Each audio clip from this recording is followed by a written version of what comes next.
नमस्कार दोस्तों, चलिए जानते हैं राजस्थान की फटाफट 25 बड़ी खबरें सिर्फ 10 मिनटों में। लेकिन उससे पहले आप वीडियो किस जगह से देख रहे हैं कमेंट में जरूर बताएं। राजस्थान सरकार ने महिलाओं की सुरक्षा के लिए राजकॉप सिटीजन ऐप लॉन्च किया है। इस ऐप की मदद से किसी भी महिला को खतरे का सामना करना पड़ने पर एक क्लिक में नजदीकी पुलिस तक मदद पहुंचाई जा सकेगी। ऐप में जीपीएस लोकेशन और इमरजेंसी अलर्ट फीचर्स शामिल हैं। यह पहल महिलाओं की सुरक्षा को और मजबूत बनाएगी। नारनौल से चित्तौड़गढ़ स्थित प्रसिद्ध सांवरिया सेठ के दर्शन अब और आसान हो गए हैं। रोडवेज ने नारनौल से सीधे सांवरिया सेठ के लिए नई बस सेवा शुरू की है। इससे श्रद्धालुओं को अब लंबी यात्रा और ट्रैफिक की चिंता किए बिना आरामदायक सफर मिलेगा। बस सेवा दिन में कई बार उपलब्ध रहेगी, जिससे यात्रियों की सुविधा और बढ़ जाएगी। राजस्थान में होली से पहले एलपीजी गैस सिलेंडर के दाम बढ़ गए हैं। कमर्शियल 19 किलो वाले सिलेंडर की कीमत में 27 रुपए का इजाफा हुआ है। घरेलू रसोई गैस के दाम फिलहाल नहीं बढ़े हैं। इससे छोटे दुकानदार और कारोबारियों के खर्च बढ़ सकते हैं, लेकिन त्योहार के दौरान खर्च प्रभावित होगा। राजस्थान में आयोजित विज्ञान महोत्सव में प्रतिभाओं का उत्सव छाया रहा। विभिन्न प्रतियोगिताओं में उत्कृष्ट प्रदर्शन करने वाले प्रतिभागियों को सम्मानित किया गया। विजेताओं को पुरस्कार और प्रमाण पत्र प्रदान किए गए, जिससे युवा वैज्ञानिकों में उत्साह और खोज की भावना बढ़ी। महोत्सव ने विज्ञान और नवाचार को प्रोत्साहित करने में अहम भूमिका निभाई। प्रधानमंत्री नरेंद्र मोदी ने राजस्थान में 16,686 करोड़ रुपए की विभिन्न विकास परियोजनाओं का उद्घाटन किया। इन परियोजनाओं में सड़क, ऊर्जा, जल आपूर्ति और शहरी विकास शामिल हैं। पीएम मोदी ने कहा कि ये पहल राज्य के आर्थिक और सामाजिक विकास को तेजी देने में महत्वपूर्ण भूमिका निभाएंगी। राजस्थान के 37,696 सरकारी स्कूलों को जमीन का पट्टा देने के लिए मुख्य सचिव ने विशेष अभियान शुरू किया है। इस पहल का उद्देश्य शिक्षा के अधिकार को मजबूत करना और यह सुनिश्चित करना है कि गरीब परिवारों के बच्चे भी पढ़ाई से वंचित न रहें। अभियान से स्कूलों का विकास भी होगा। करौली में अवैध पार्किंग वसूली को लेकर जिला उपभोक्ता आयोग ने मिसाल कायम करने वाला फैसला सुनाया है। आयोग ने निर्धारित किया कि गैर कानूनी वसूली वर्जित है और नागरिकों को ऐसे मामलों में संरक्षण मिलेगा। इस फैसले से अवैध शुल्क लेने वालों के खिलाफ कड़ी चेतावनी भी गई है।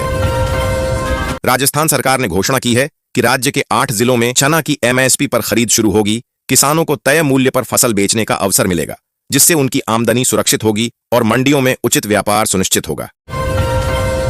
राजस्थान सरकार ने बेटियों की पढ़ाई आसान बनाने के लिए बड़ी मदद दी है। अब हर बेटी के लिए 50,000 रुपए की आर्थिक मदद मिलेंगे। इस योजना से पढ़ाई में किसी तरह की परेशानी नहीं होगी और माता पिता भी रह सकेंगे। सभी योग्य छात्राएं इसका लाभ उठा सकती हैं। केंद्र सरकार ने असंगठित क्षेत्र के श्रमिकों के लिए प्रधानमंत्री श्रम योगी मानधन योजना के तहत 60 वर्ष की आयु पूरी होने पर 3,000 रुपए मासिक पेंशन देने की व्यवस्था की है। इस योजना से लाखों मजदूरों को बुढ़ापे में आर्थिक सुरक्षा मिलेगी और आत्मनिर्भर जीवन जीने का अवसर प्राप्त होगा। राजस्थान में होलिका दहन के लिए गोबर की लकड़ी तैयार करने वाली योजना से 1,000 महिलाओं को रोजगार मिला है। इस पहल ने न केवल पर्यावरण की रक्षा में मदद की है, बल्कि महिलाओं को आत्मनिर्भर बनाने और स्थानीय उद्योग को बढ़ावा देने में भी महत्वपूर्ण योगदान दिया है। राजस्थान में शहर के विस्तारित क्षेत्र को रोशन करने के लिए 1,350 नए बिजली के पोल लगाए जाएंगे। इस पहल से नई कॉलोनियों और बाहरी इलाकों में बेहतर प्रकाश व्यवस्था सुनिश्चित होगी। प्रशासन का कहना है कि इससे सुरक्षा बढ़ेगी, आवागमन सुगम होगा और नागरिकों को आधुनिक सुविधाओं का लाभ मिलेगा। सूरजगढ़ में सरसों की कीमत 6,400 रुपए प्रति क्विंटल तक पहुंच गई है, जिससे किसानों में उत्साह देखा जा रहा है। उच्च कीमतों से किसान अपनी फसल से बेहतर लाभ कमा पाएंगे। प्रशासन ने मंडियों में सुविधा और बिक्री प्रक्रिया को सुचारू बनाए रखने के निर्देश दिए हैं। बीकानेर में जिला स्तरीय रोजगार उत्सव का आयोजन किया गया, जिसमें योग्य युवाओं को नियुक्ति पत्र वितरित किए गए। इस अवसर पर अधिकारियों ने रोजगार के नए अवसरों और कौशल विकास के महत्व पर जोर दिया। कार्यक्रम का उद्देश्य युवाओं को नौकरी दिलाना और उनके भविष्य को सुरक्षित बनाना है। राजस्थान के विधायक ने डॉक्टरों के साथ मिलकर प्रधानमंत्री नरेंद्र मोदी के एचपीवी टीकाकरण अभियान का भव्य शुभारंभ देखा। अभियान का उद्देश्य महिलाओं और लड़कियों को सर्वाइकल कैंसर से सुरक्षित करना है। स्वास्थ्य विशेषज्ञों ने इसका महत्व बताया और लोगों से टीकाकरण में भाग लेने की अपील की। राजस्थान माध्यमिक शिक्षा बोर्ड ने नए शैक्षणिक सत्र की शुरुआत की तारीखें जारी की हैं।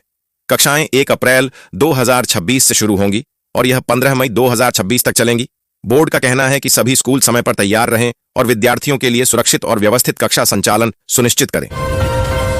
राजस्थान सरकार ने फसल सुरक्षा के लिए तारबंदी योजना के नियमों में बड़ा राहतकारी बदलाव किया है। अब किसानों को पहले की 10 फीट की जगह 15 फीट की दूरी पर खंभे लगाकर तारबंदी करने की छूट मिलेगी और 6 तारों की जगह 5 तारों का उपयोग मान्य होगा। इससे किसानों की लागत और मेहनत दोनों में कमी आएगी। राजस्थान सरकार ने पर्यटन को बढ़ावा देने के लिए होम स्टे योजना 2026 लागू कर दी है। इसके तहत ग्रामीण और पारिवारिक पर्यटन को प्रोत्साहन मिलेगा। अनुमोदन प्रक्रिया सरलीकृत होगी और होम स्टे में अधिकतम 8 कमरे व 24 बिस्तर तक की अनुमति दी जाएगी। इसका उद्देश्य स्थानीय लोगों को रोजगार एवं आय के अवसर प्रदान करना है। बीकानेर बॉर्डर पर सुरक्षा बलों ने ड्रोन की मदद से हथियारों की बड़ी खेप बरामद की। तलाशी में 5 पिस्टल और 325 कारतूस जब्त किए गए। अधिकारियों ने बताया कि मामले की जांच जारी है और तस्करों के नेटवर्क को पकड़ने के प्रयास तेज कर दिए गए हैं। इस कार्रवाई से क्षेत्र की सुरक्षा कड़ी हुई है। जोधपुर प्रशासन ने 18 मार्च 2026 तक शहर में निषेधाज्ञा लागू करने का फैसला किया है। होली और शीतलाष्टमी के दौरान कानून व्यवस्था बनाए रखने के लिए सुरक्षा बढ़ाई जाएगी। प्रशासन ने लोगों से आग्रह किया है कि वे भीड़ भाड़ वाले कार्यक्रमों में संयम बरतें और नियमों का पालन करें। राजस्थान में एक इलाके में सीवरेज में 500 से 500 के नोट मिलने की खबर से भगदड़ मच गई। देखते ही देखते इलाके में सनसनी फैल गई। पुलिस ने तुरंत सुरक्षा व्यवस्था खड़ी कर दी और लोगों को नियंत्रित किया। प्रशासन ने जांच शुरू कर मामले की सच्चाई उजागर करने के निर्देश दिए। प्रधानमंत्री मोदी राजस्थान के अजमेर से सर्वाइकल कैंसर वैक्सीन लॉन्च करेंगे। यह पहल महिलाओं और लड़कियों के स्वास्थ्य के लिए नई उम्मीद लेकर आई है। स्वास्थ्य विभाग ने बताया कि वैक्सीनेशन अभियान से सर्वाइकल कैंसर की रोकथाम में मदद मिलेगी और जागरूकता बढ़ेगी। करौली में अवैध पार्किंग वसूली को लेकर जिला उपभोक्ता आयोग ने मिसाल कायम करने वाला फैसला सुनाया है। आयोग ने निर्धारित किया कि गैर कानूनी वसूली वर्जित है और नागरिकों को ऐसे मामलों में संरक्षण मिलेगा। इस फैसले से अवैध शुल्क लेने वालों के खिलाफ कड़ी चेतावनी भी गई है। होली से पहले राजस्थान में मौसम का मिजाज बदल गया है।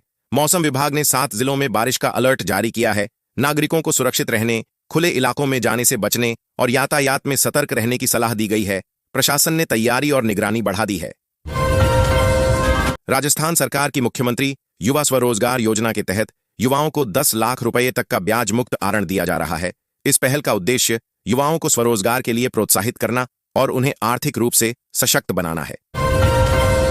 प्रधानमंत्री किसान सम्मान निधि योजना के लाभार्थियों के लिए आधार सीडिंग और डीबीटी अनिवार्य कर दिया गया है। सरकार ने स्पष्ट किया है कि बिना आधार लिंक और डायरेक्ट बेनिफिट ट्रांसफर के किस्त जारी नहीं होगी। किसानों से शीघ्र बैंक खाते में आधार अपडेट कराने की अपील की गई है। राजस्थान सरकार ने 3 ऐतिहासिक शहरों के नाम बदलने का ऐलान किया है। प्रसिद्ध हिल स्टेशन माउंट आबू का नाम अब आबू राज रखा जाएगा। यह कदम सांस्कृतिक पहचान को मजबूत करने के उद्देश्य से विधानसभा में लिया गया निर्णय बताया गया है। भ्रष्टाचार के खिलाफ एसीबी टीम ने बड़ी कार्रवाई करते हुए एक कथित ईडी अधिकारी को 13 लाख रुपए की रिश्वत लेते दबोचा। मामले की जांच शुरू कर दी गई है और आरोपी के खिलाफ कानूनी प्रक्रिया अपनाई जा रही है। कार्रवाई से राज्य में भ्रष्टाचार के खिलाफ संदेश मजबूत हुआ है। राजस्थान सरकार ने बेटियों की पढ़ाई आसान बनाने के लिए बड़ी मदद दी है। अब हर बेटी के लिए 50,000 रुपए की आर्थिक मदद मिलेंगे। इस योजना से पढ़ाई में किसी तरह की परेशानी नहीं होगी और माता पिता भी रह सकेंगे। सभी योग्य छात्राएं इसका लाभ उठा सकती हैं।